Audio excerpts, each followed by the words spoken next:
యువకులకి కత్తులతో అవసరమైంది. గడిచిన 6 సంవత్సరాల వైసీపీ పాలనలో రౌడీయిజాన్ని పెంచి పోషించారు. గంజాయి, మత్తు పదార్థాలు లాంటి విచ్చవిడిగా పంచిపెట్టారు.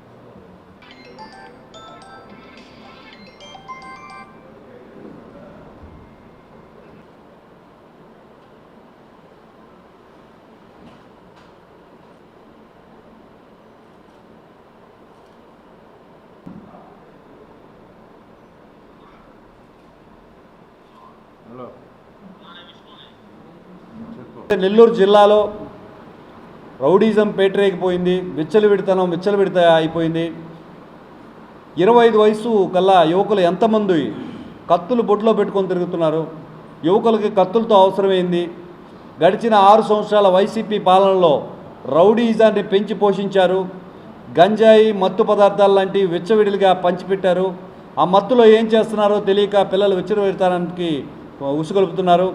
ఎంత దరిద్రంగా తయారైందే. నెల్లూరు జిల్లాలో హత్యలు నెలకు ఒక 2-3 జరుగుతున్నాయి.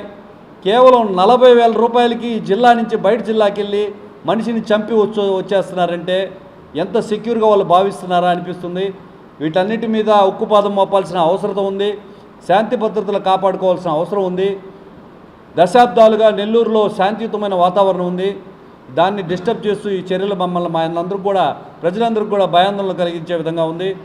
డ్రోన్లు ఎగరేస్తూ, బైకుల మీద రైడ్లు నిర్వహిస్తూ, పోలీసు యంత్రాంగం అంతా కూడా ఒక పక్కన నిలబడి ఉన్నప్పటికీ మనుషుల్లో సామాజిక బాధ్యతని మేల్కొల్పాల్సిన బాధ్యత మనకందరికీ ఉంది.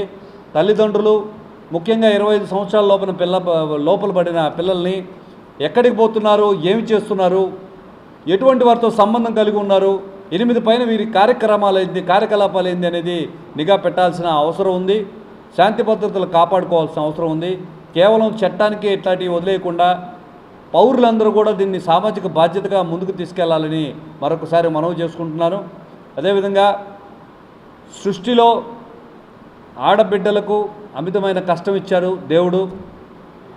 ప్రతి బంధు రూపంలో అంటే అక్కగా, చెల్లిగా, వదినగా, పిన్నిగా, తల్లిగా అనేక బంధాలతో సేవ చేస్తున్న ఆడపిల్లల్ని హింస పెట్టొద్దు, శారీరక సెక్షువల్ వైలెన్స్కి గురి చేయొద్దు అని చెప్పి మరొకసారి గుర్తు చేస్తున్నాను. మనందరూ కూడా బాధ్యత కలిగి ఉండాలి.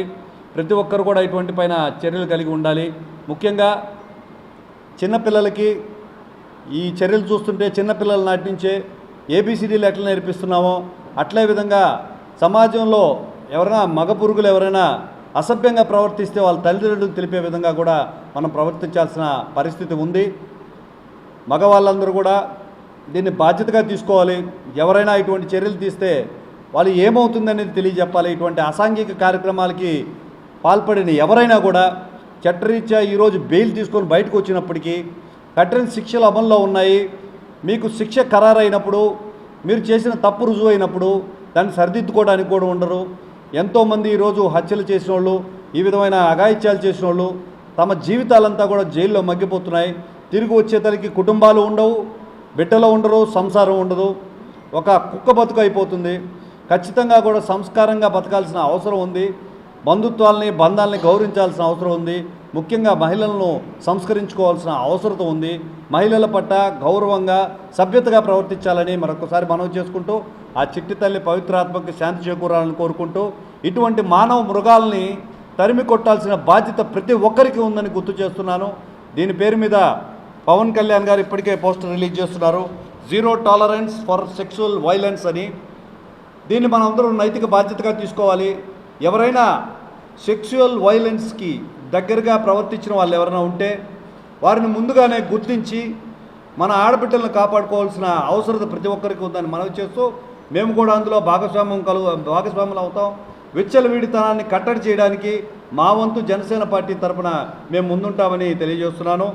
జనసేన పార్టీ తరఫున జిల్లాలో జరిగిన అన్ని సంఘటనలను సమీకరిస్తూ ఎప్పటికప్పుడు మమ్మల్ని ముందుకు నడిపిస్తూ ఇటువంటి ప్రెస్ మీట్లు కానీ, యాక్టివ్ మెంబర్షిప్ కానీ, మన జనసేన ఆవిర్భావ సభను కానీ ముందుండి నడిపించిన మా జిల్లా పర్యవేక్షకులు ఏపీ టిడ్కో చైర్మన్ వేములపాటి అజయ్ గారి సూచనలతో ఈ ప్రెస్ మీట్ నిర్వహించాలని పిలుపునివ్వగానే ఇక్కడికి వచ్చిన జనసేన నాయకులందరూ కూడా పేరు నమస్కరిస్తూ ఇటువంటి చట్ట వ్యతిరేక కార్యకలాపాల మీద మనందరం సమిష్టిగా పోరాడాలని మనవి చేసుకుంటున్నాను.